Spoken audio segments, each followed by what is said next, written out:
Our next speaker is Father Calisto Nyagilo. He's a priest in the Archdiocese of Nairobi as the Administrative Secretary, Judicial Vicar and the Judicial Vicar of the Metropolitan Tribunal of Nairobi. From January 2015 until 2020, Father Nyagilo was the Director of the Canon Law National Office and Child Protection Officer for the Kenya Conference of Catholic Bishops. During his time there, he managed to organise workshops and seminars for clergy, religious men and women and the laity on awareness on safeguarding of minors by traversing all the dioceses in Kenya. No mean feat, I'm sure, Father. Father Nyagilo holds a diploma in safeguarding of minors, a licentiate in sacred theology with specialisations in canon law and a higher diploma in psychological counselling. Please make Father Calisto welcome.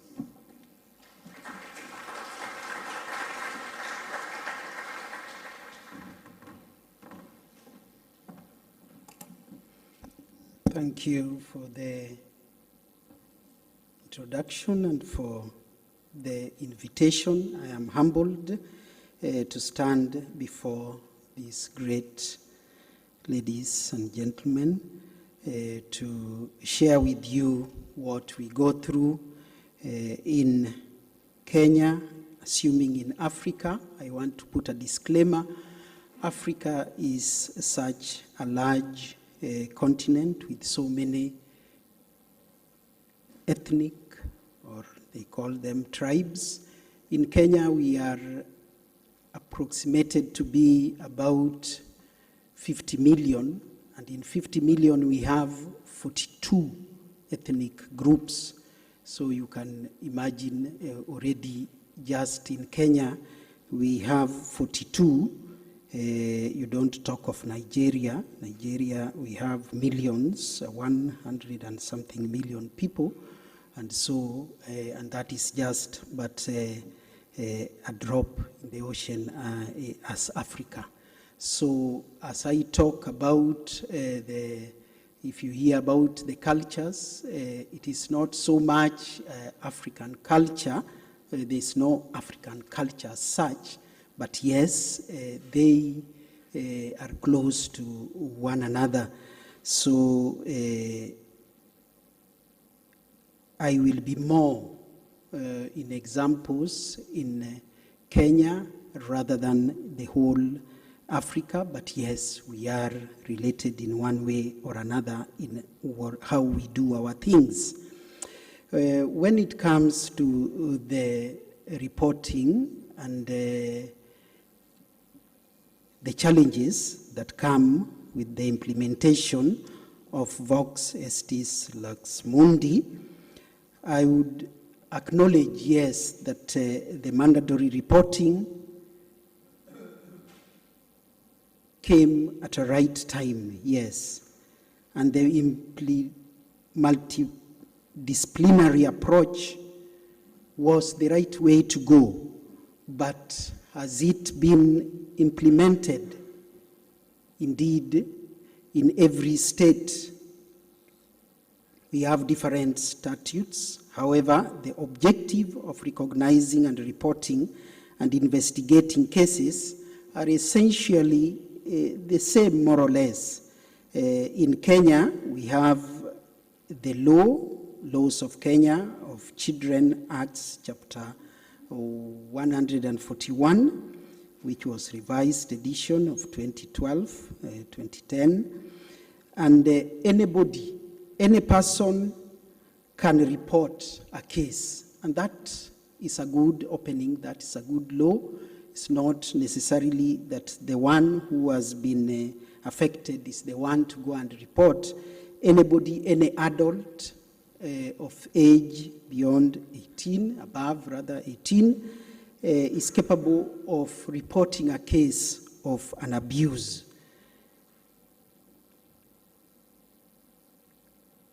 When we talk of the motu proprio, you are the light of the world, I won't go much into it. It was given the 3 years experimentum, as Father Adam has just mentioned.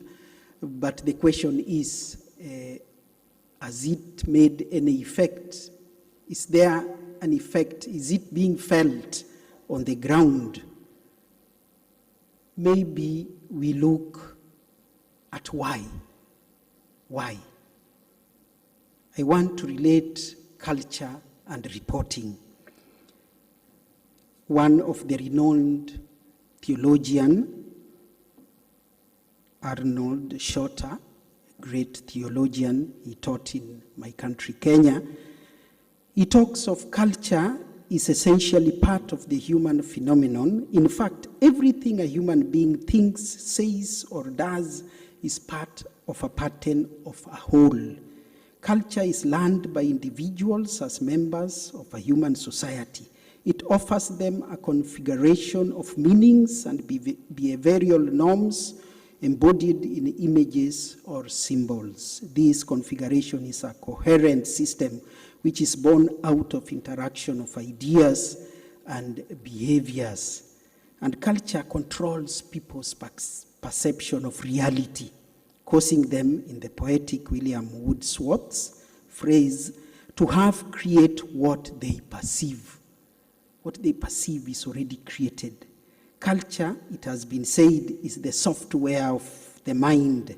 It programs the thinking and the acting of individuals and shapes their understandings, feelings, and behaviors. It also bestows on them a shared identity. Nothing escapes the purview of culture. It is the prism through which human beings perceive the whole of their experience, domestic, social, economic, political, artistic. The human being cannot be effectively evangelized if culture is not addressed. And I have just mentioned about the culture. We can't leave it behind. In that preview shot is a person coming from the village and smartly dressed like me here, but as he goes into the city, he cannot leave behind the village. The village you can take me away from the village, but you cannot take the village away from me. And what is the village thinking, or our cultures, so to say? This is what happens when you report. And this is what we have been socialized to think. When you report, you will always be seen as a traitor, a sellout, a betrayer, a liar. You are called immature. You are a crybaby. You are told to grow up.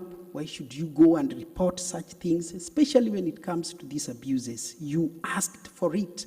Why do you go reporting? You are looking for sympathy, and usually you are told, shut up. Before even you open your mouth, even the eyes themselves will tell you, shut up. And even the elders, your auntie, your uncles, those you can run to, the priests, the religious, men and women, in that caption, you see that young girl going to the auntie, and the auntie is telling her, no, keep quiet. If this man is taken to jail.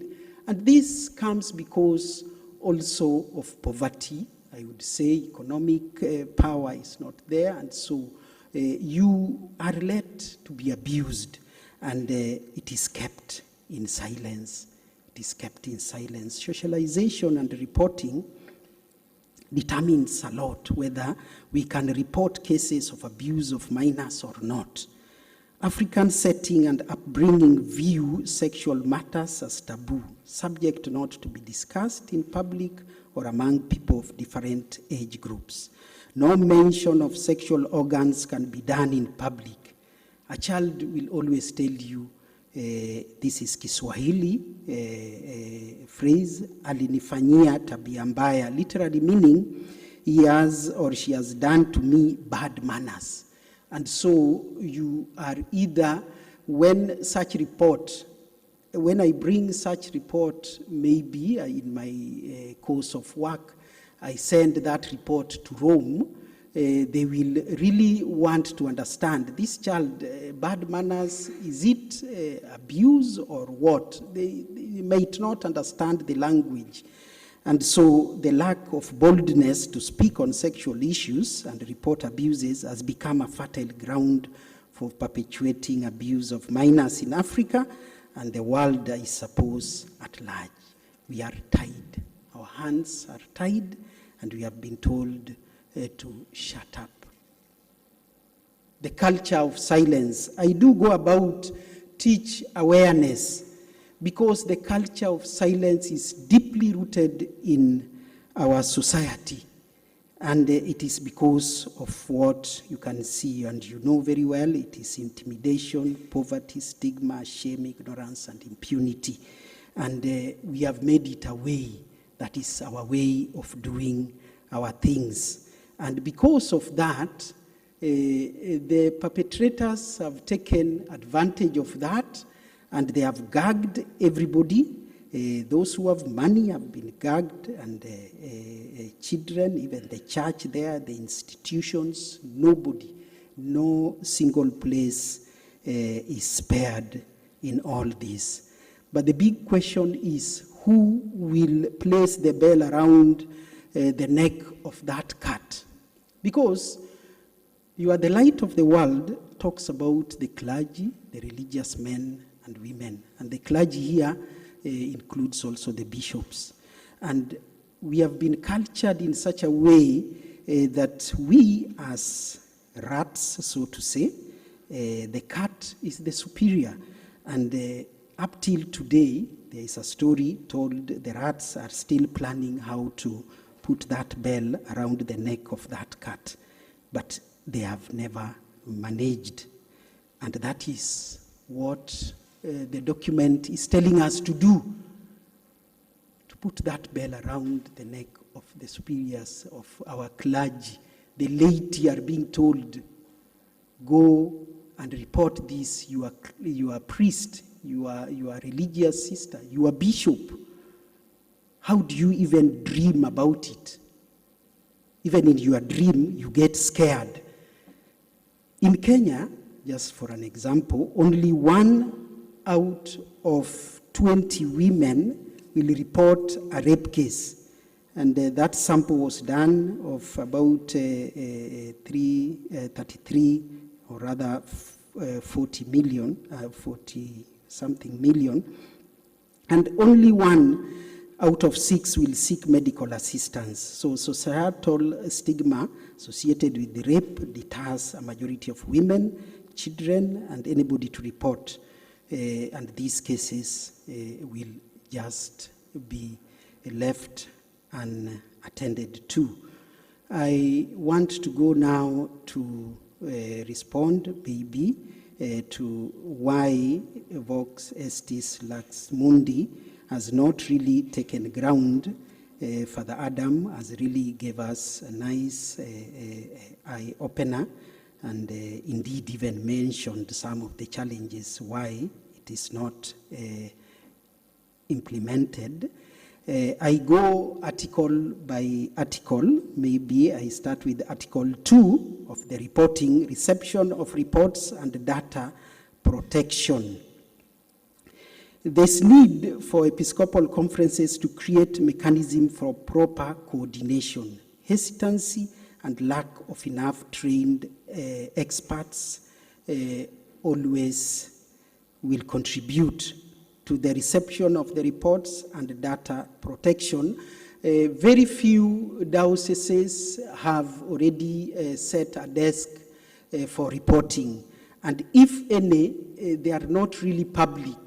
And even if they have been set up, there are no experts to collect and protect that data. And that makes it fearful for anybody to come and report. I met Father Andrew Small. He came to our country just the other day.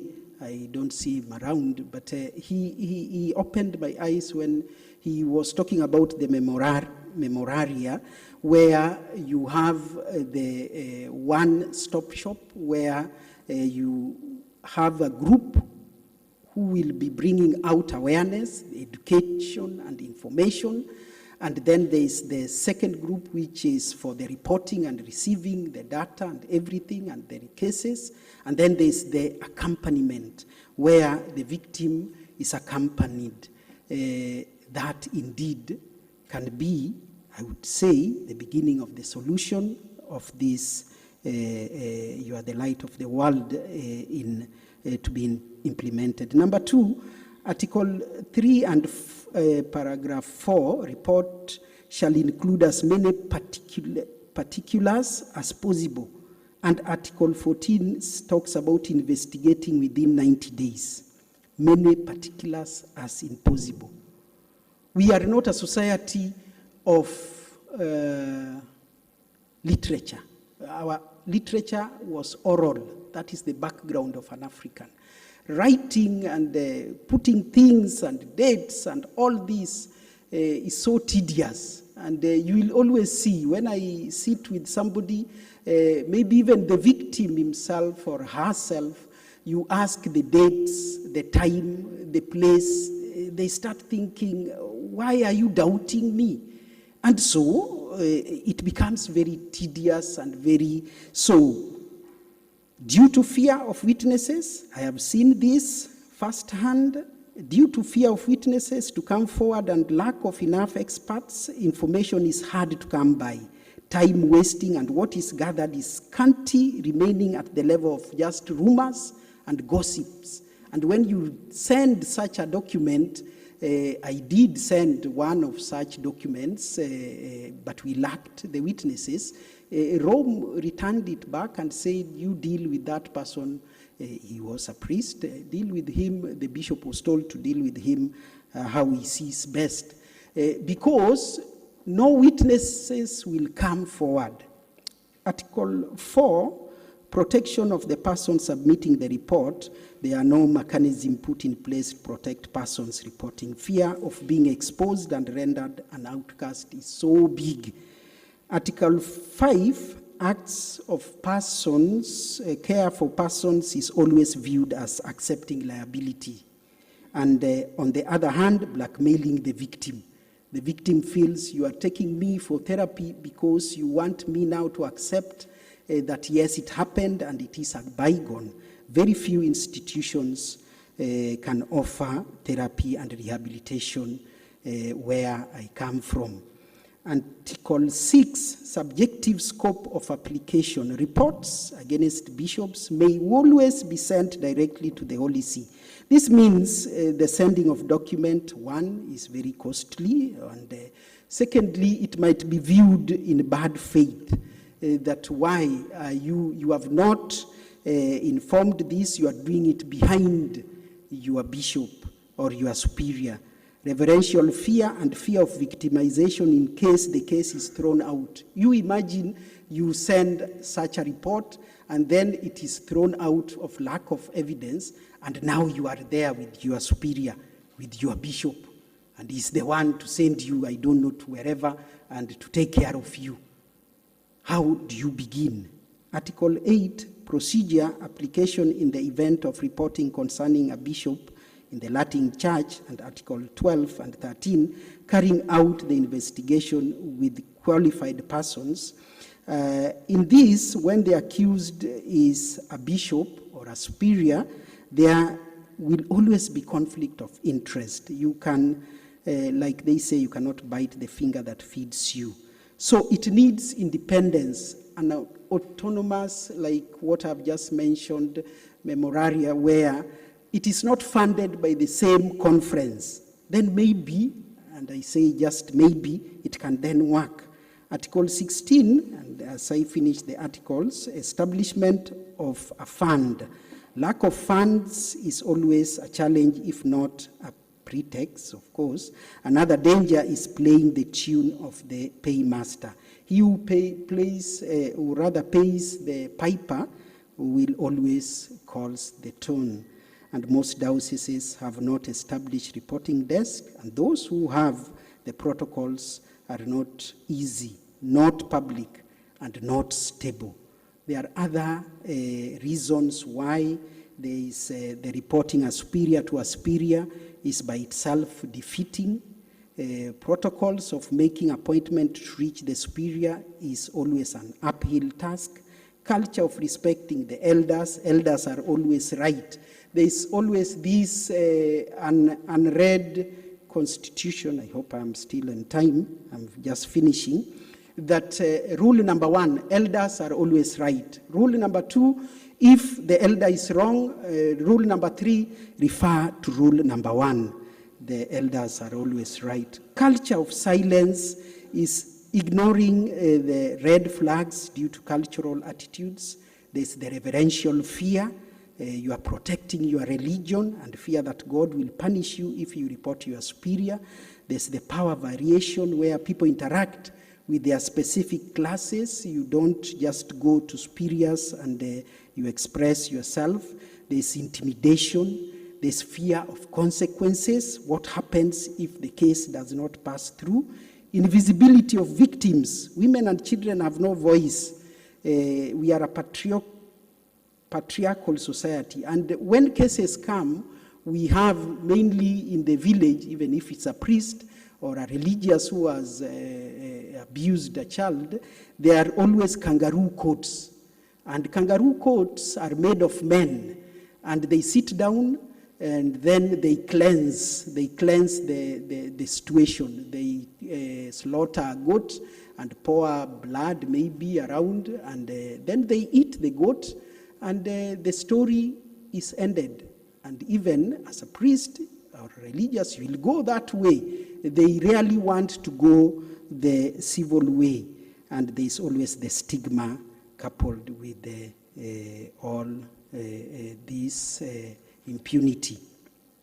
I conclude by saying Episcopal conferences must establish mechanism, multidiscipline team, MDT, or memoraria centers, which will disseminate right information to create awareness, make reporting of cases more easier, and accompany the victim.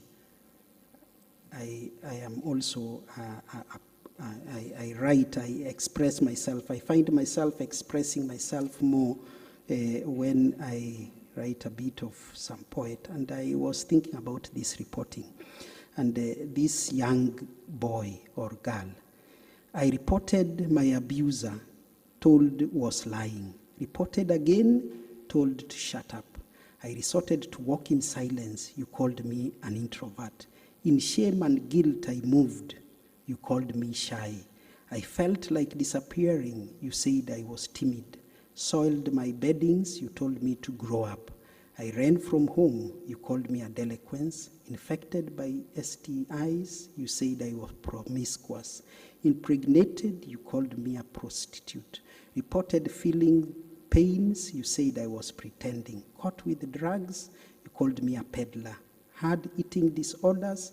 You called me obese. Lacked personal hygiene, you labeled me unkempt. I went to depression, you ignored me. When I committed suicide, you said you knew it was coming. I died unheard, misunderstood, with my shame, my secret. Thank you.